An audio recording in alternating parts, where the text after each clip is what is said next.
পুরোপুরি ফোকাস হওয়ার কথা নির্বাচন। সেই সরকার এখন বন্দর নিয়ে কি করে না করে। আপনি যদি হুট করে বলেন এটা হুট করে কিছু যেমন হয়নি, আর নির্বাচন সামনে বলে সরকারের অপরাপর সকল মিনিস্ট্রি শাটা বন্ধ করে দেওয়ার কোনো বাস্তবতা হয়নি। যারা বন্দর বিক্রি বলে কান্নাকাটি করতেছে তাদের কান্নার উৎস দেশ প্রেম না, চাঁদাবাদী লাইন কেটে দেওয়ার ভয়। আওয়ামী লীগও বলতেছে কন্টেনার টার্মিনাল দেওয়া যাবে না, ফেয়ার এনাফ। তো তার আমলে মানে গত হাসিনার অবৈধ সরকারের আমলে পতেঙ্গা কন্টেনার টার্মিনাল, সৌদি আরবের রেড সি গেটওয়ে টার্মিনাল বা RSGT কে দেওয়া হয়েছিল। এটা গত বছরের প্রথম হাতে চালু হয়েছে। তো তখন কোন বিবেচনায় দিছিল এটা? এটা নাকি আদৌ তখন বিএনপি বা বামের একটা বিবৃতি দিছে, নাকি আর্মি কোনো প্রতিবাদ জানাইছে? ওয়াকার সাহেব প্রতিবাদ জানাই বলছে বন্দর দিয়ে লেছে, বন্দর এটা দিছি কিনলে টের পাইবা পারে। বাঙালিতে তোমরা হুজুকে চলো, জাহাজের 10 লাখ 15 লাখ টাকা ভাড়া দিয়ে দিই, জাহাজ সাগরে বইতে কি জাহাজ এটা যায় না, কোন নষ্ট। ভিতরে খুলি চাইতে সব কি তেল, কোন ধরনের তেল হাম জানা, তেল হেরা 400-500 যে সময় যেটার রেট দেয় তেল খাই। এরপরে ধরে অলিভ মরিচ হিল ট্যাক্স করে দেয়, অলিভ মরিচ বেচিস না, ও মা অলিভ মরিচ পাওয়া যায় না। এরপরে ধরে কি এক একটার পর এক একটা জাহাজের ভিতরে মাল এগুলা।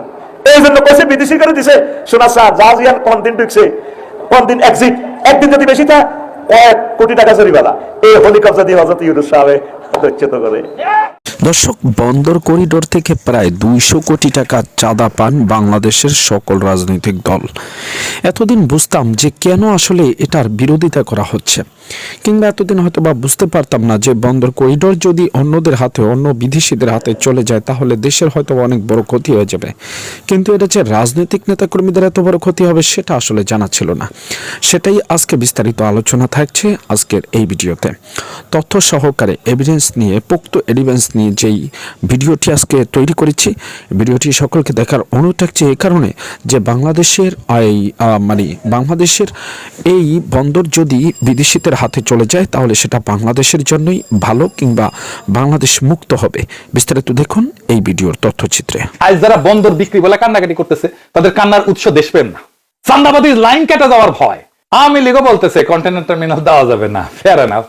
তো তার আমলে মানে গত হাসিনার অবৈধ সরকারের আমলে পতেঙ্গা কন্টেনার টার্মিনাল, সৌদি আরবের রেড সি গেটওয়ে টার্মিনাল বা RSGT কে দেওয়া হয়েছিল।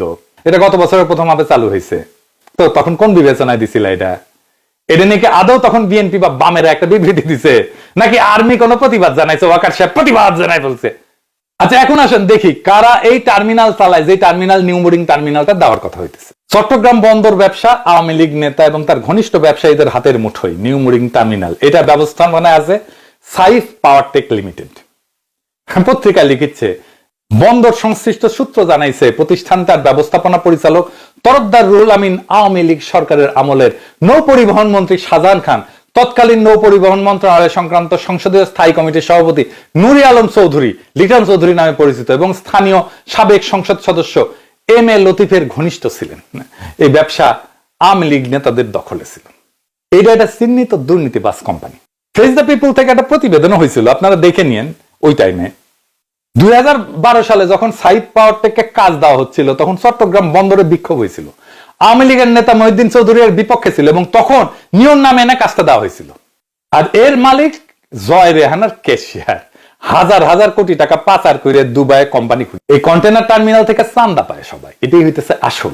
সমস্ত পলিটিক্যাল পার্টি চান্দা পায়। ডেইলি চান্দা নাকি দেওয়া হয় 200 কোটি টাকা, ডেইলি 200 কোটি টাকা। এই টাকায় বাংলাদেশের প্রচলিত মাফিয়া রাজনীতির ফুয়েল যোগায়। এটা ভাঙ্গা দিলে সব পলিটিক্যাল পার্টির মাফিয়া শক্তি লুলা হয়ে যাবে। এই জন্য সব পলিটিক্যাল পার্টি সরব। একজন হুক্কা হুয়া করছে, চারিদিক থেকে ক্যা হুয়া শুরু করে দিছে। দেরিতে সে আবার শুনায় দেন না শিয়ালের ডাক্তার। এই সাইফ পাওয়ার থেকে একটা ফুটা পয়সা বিনিয়োগ করে নাই। যারা আসবে তারা বিনিয়োগ করবে, নতুন যন্ত্রপাতি আসবে, আমাদের প্রযুক্তিগত উন্নয়নের জন্য ইনভেস্টমেন্ট এবং আরো এফিসিয়েন্সির জন্য বেটার ম্যানেজমেন্ট লাগবে। আমরা এটা বিদেশি কোম্পানির কাছ থেকে পাবো। আমরা প্রত্যেক দিন এই টার্মিনালের অদক্ষতার জন্য 10 কোটি টাকা লস দিই। 10 কোটি, সারা বছরে 3.5 কোটি টাকা লস দিচ্ছি। আমরা এই লস আবার দিয়ে যাবো এক সাইফ পাওয়ার টেককে দেওয়ার জন্য, আর রাজনীতিবিদদেরকে স্থানটা দেবে সেই জন্য। সারা দুনিয়া টার্মিনাল অনেক বিদেশি কোম্পানি থাকে। সিঙ্গাপুরে PSA 70-এর বেশি টার্মিনাল ম্যানেজ করে, আর APM নেদারল্যান্ডস 55টার বেশি টার্মিনাল ম্যানেজ করে, হংকং এর হাসিজন করে 50টার বেশি টার্মিনাল ম্যানেজ করে। কোন দেশি company billion billion dollar invest করবে এখানে? অত টাকা পাচার করবে? নাম বলেন শুনি তো, কে করবে? একটা কাম করতে যাবে, সেখানে বাগড়া দেওয়াটা কি রাজনৈতিক দলের কাজ? কই জলে সেটা তো বুঝি। জলে তো টেকা চান্দার সোর্সটা বন্ধ হয়ে যাবে। এইবার শেষ কথা, চট্টগ্রাম বন্দরের নামে হাহাকার না, দুর্নীতির করিডোরে চাঁদাবাজদের কফিনে শেষ পেরে পুরোপুরি ফোকাস হওয়ার কথা নির্বাচন। সেই সরকার এখন বন্দর নিয়ে কি করে না করে। আপনি যদি হুট করে বলেন এটা হুট করে কিছু যেমন হয়নি, আর নির্বাচন সামনে বলে সরকারের অপরাপর সকল মিনিস্ট্রি শাটার বন্ধ করে দেওয়ার কোনো বাস্তবতা হয়নি। আপা যেহেতু নিজেও নমিনেশন বঞ্চিত এবং খুব পটেনশিয়াল ক্যান্ডিডেট বঞ্চিত, সেজন্য আপা একটু পার্সোনালি নিতে পারেন, সে জায়গায় আমি আগেই ক্লজ দিয়ে রাখলাম, পার্সোনাল না।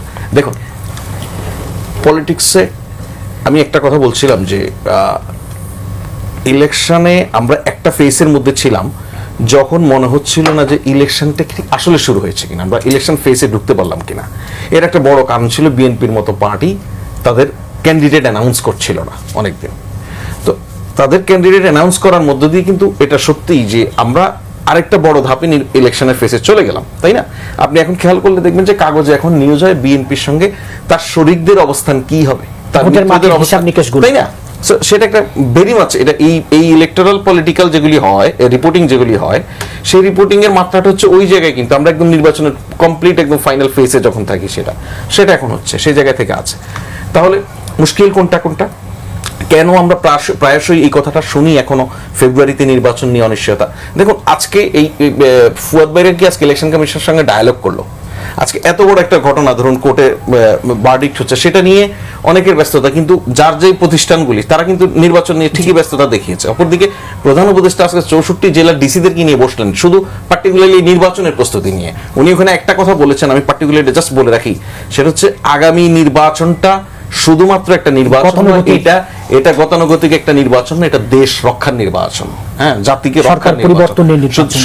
সো আপনি ইলেকশনের ওই কাজগুলি হচ্ছে। এখন মুশকিল হচ্ছে কি, এক, এই যে আওয়ামী লীগ নানান জায়গা থেকে বলছে ইলেকশন পন্ডু করে দিব, হতে দিব না, এ ধরনের কথাবার্তা বলছে না। সো এইটা তো ইলেকশনের আগের দিন পর্যন্ত নাগরিকদের মনে এক ধরনের অনিশ্চয়তা তৈরি করবে। আমি এখানে উদাহরণ হিসেবে সবসময় যে কথাটা বলি, 2014 সালে যে নির্বাচন আপা শুরুর দিকে বলছিলেন, যে নির্বাচনের এক্সাম্পল, যে 153 জন বিনা প্রতিদ্বন্দ্বীদের যখন নির্বাচিত হয়ে যায়, বিশ্বাস করুন তখন পলিটিক্যাল রিপোর্টার হিসেবে আমরা ভোটের দিন সকাল পর্যন্ত মনে করেছিলাম নির্বাচন বলি কোনো কারণে বন্ধ হয়ে যাবে। 153 জনই যেখানে নির্বাচিত হয়ে গেছে। সুতরাং আওয়ামী লীগের মতো একটা বড় প্লেয়ার অ্যাবসেন্স পরিষ্কার তার কৃতকর্মের কারণে, তাদেরকে বাদ দিয়েই বাংলাদেশের নির্বাচনমুখী মানুষ নির্বাচনমুখী, পলিটিক্যাল পার্টিগুলি নির্বাচনমুখী। সে জায়গায় আওয়ামী লীগ প্রতিনিয়ত তার অর্থ এবং প্রোপাগান্ডা উইংকে কাজে লাগিয়ে এই জিনিস স্টাবলিশ করার চেষ্টা করছে যে আমরা নির্বাচন করতে দিব না, আর প্রোপাগান্ডা উইং বলছে যে নির্বাচনটা ঠিক হবে না। অপরদিকে বিএনপিতে ধরুন একটা বড় দল, সেখানে মনোনয়ন বঞ্চিত শত শত সব মানুষকে তো মনোনয়ন দেবে না বিএনপি। সেই জায়গায় মনোনয়ন বঞ্চিতের কাছে দুইটা চ্যালেঞ্জ। একই সঙ্গে ফাইনালি বিএনপি যখন বলে ফেলেছে এটা খসড়া প্রার্থী তালিকা, আবার শেষ দিন পর্যন্ত চ্যালেঞ্জ থাকবে যে এই খসড়া তালিকায় আগের জনকে সরিয়ে আমাকে সেখানে এস্টাবলিশ করা। এটা পলিটিক্স, পলিটিক্স। আমি আপা বলতে আপনাকে বলছি না, যে যাদেরকে দেওয়া হয়নি। সুতরাং যিনি তার জায়গায় আছেন, তিনি তার কর্মীদেরকে, পার্টিকুলারলি ওনার একটা ফলোয়ার্স গ্রুপ আছে না, ওনাকে মেনটেইন করে ওনাদেরকে বোঝাবে যে এটা কিন্তু ফাইনাল না। আবার যে একেবারে পান নাই, তার জায়গায় আরেকজনকে দিয়ে দিয়েছে, আপার জায়গায় দেয় নাই, যে দিয়ে দিয়েছে সে বুঝাবে যে এবার হচ্ছে না ভোট 12 তারিখ। শান্তন, এই ভোটের রাজনীতিতে যারা থাকেন তারা নানান কারণে নিজের অবস্থানটাকে জাস্টিফাই করার জন্য, যারা আপনারা দেখলেন, তো এরকম নিত্য নতুন ভিডিও পাওয়ার জন্য আমাদের সাথে থাকবেন। সকলকে যারা আমাদের সাথে ছিলেন, আপনাদের অসংখ্য ধন্যবাদ। চ্যানেলটিকে সাবস্ক্রাইব করে পাশে রাখা বেল বাটনটি অন করে দিবেন। আপনি হতে চান ভিডিও পেতে চান, কমেন্টস আপডেট জানাবেন। যদি কোনো মন্তব্য থেকে থাকে সেটিও জানাবেন কমেন্টস বক্সে। তাহলে আজকের মতো এখানে বিদায় নিচ্ছি। মুহূর্তের আপডেট নিউজগুলো আপনাদের কাছে পৌঁছে যাবে। তো আজকের মতো এখানে বিদায় নিচ্ছি। আসসালামু আলাইকুম ওয়া রাহমাতুল্লাহ।